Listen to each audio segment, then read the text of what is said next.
TURMERO, Venezuela. Henri Falcón, the top Venezuelan opposition candidate in Sunday's presidential election, faces two obstacles to winning: his friends and his foes.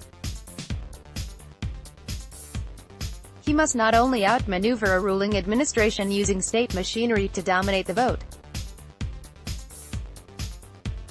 Mr. Falcón must also overcome the reluctance of a coalition of like-minded opposition parties that is boycotting a contest they say is rigged.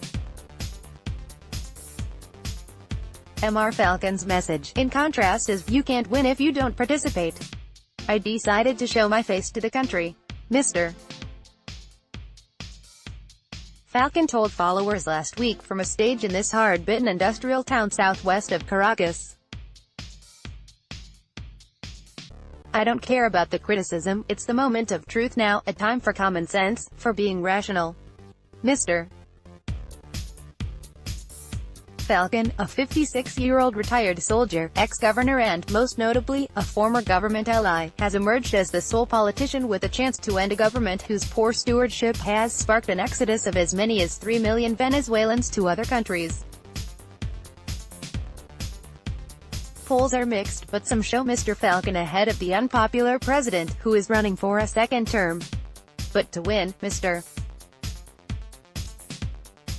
Falcón acknowledges, he needs to deliver a substantial victory.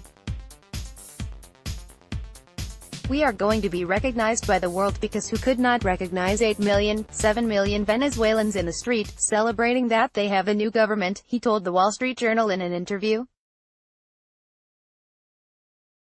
He appeals to the needs of the working-class voters, those most hurt by an economy that has contracted 40% in the past 5 years, punctuated by blackouts and a broken water delivery system, hunger, high crime rates and hyperinflation. Mr. Falcón is campaigning in towns like this one, in Venezuela's heartland, where President Nicolas Maduro's administration's popularity has waned. Among Mr. Falcón's pledges, he'd welcome humanitarian aid from abroad, that the government blocks and stops subsidizing Venezuela's Caribbean neighbors with oil shipments. Wearing a t-shirt with the slogan, "Better to welcome than to say goodbye," he said he wanted fleeing Venezuelans to return. Though a leftist who is loath to criticize socialism, Mr. Falcón nevertheless has offered what would be a radical recipe for Venezuela: replace the bolivar with the dollar to help poor Venezuelans who've lost all purchasing power, eliminate exchange controls that deter foreign investment, and seek help from the International Monetary Fund. Not all of his supporters are enthusiastic, but see him as the best chance to defeat Mr. Maduro.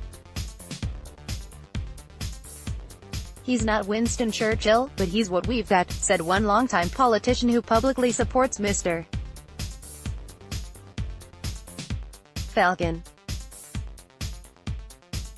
"People say, I don't like Falcón. I say, I don't either, but the alternative is Maduro." Many in the opposition argue that it is self-defeating not to support Mr.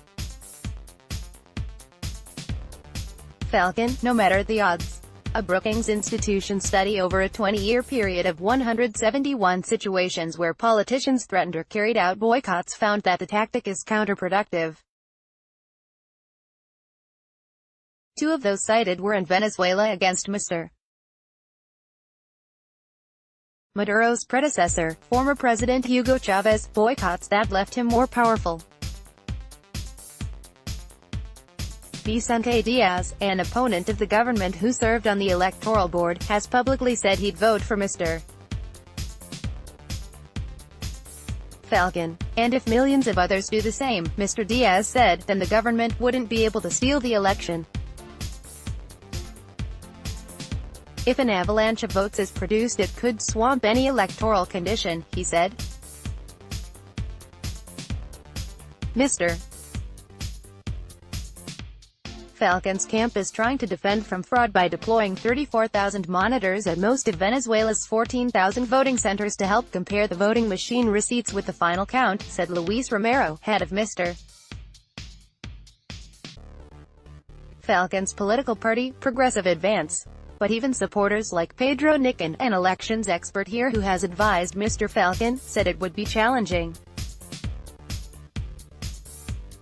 The possibility that he wins is big, he said. The possibility that the win be recognized isn't.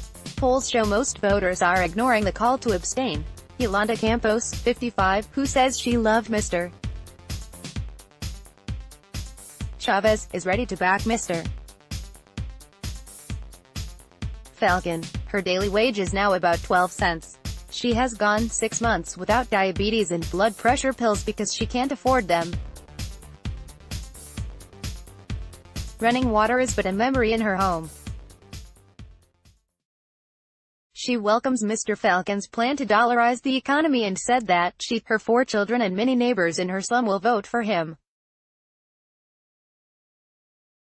Falcón is the best option to get Maduro out of there, she said. Anything but Maduro. A series of polls show Mr. Falcón either in a statistical tie or ahead of Mr. Maduro, with Caracas-based Antanelisas giving him nearly an 11-point advantage this month. His chances are strained by the 15% to 20% of people determined not to participate and as many as 20% who have opted to back televangelist Javier Bertucci, who serves soup at his rallies. The government also uses boxes of food provided to 3.5 million of Venezuela's 6 million homes as a lure. The handouts registered on special ID cards that families present when voting. Rosie Hernandez, 38, a stay-at-home mom with 3 young children, said she has always participated in Venezuelan elections, but not now. She has long voted for the opposition, but like many Venezuelans had been infuriated by the government's derailing of a recall referendum on Mr. Maduro last year and then 2 elections that were rife with fraud. It would be a miracle if he won, but I just don't see it, she said of Mr. Falcón. The people have opened their eyes to the fraud that this all is. The boycott has also received the support of the international community, which has unified in opposition to Mr. Maduro. Earlier this month, U.S. Vice President Mike Pence urged suspension of an election he said would be a fraud and a sham, and threatened to raise penalties against it if the vote happened. The Venezuelan government, while permitting coverage of Mr. Falcón's campaign to be broadcast on state television, has otherwise been hostile to the campaign. In a March speech, Delcy Rodriguez, the head of a special body Mr. Maduro created to supersede the power of Congress, said the opposition would never return to power. "We will never hand over political power," she said. And earlier this month, Mr. Maduro told a crowd that he'd be the first to shout and pick up the rifle to carry out armed struggle against a new government. For his part, Mr. Falcón warns, darkly, that some of those calling for a boycott are counting on an unlikely military uprising to save the country from dictatorship. "Be careful or these will be the last democratic elections in Venezuela," Mr. Falcón told the Journal.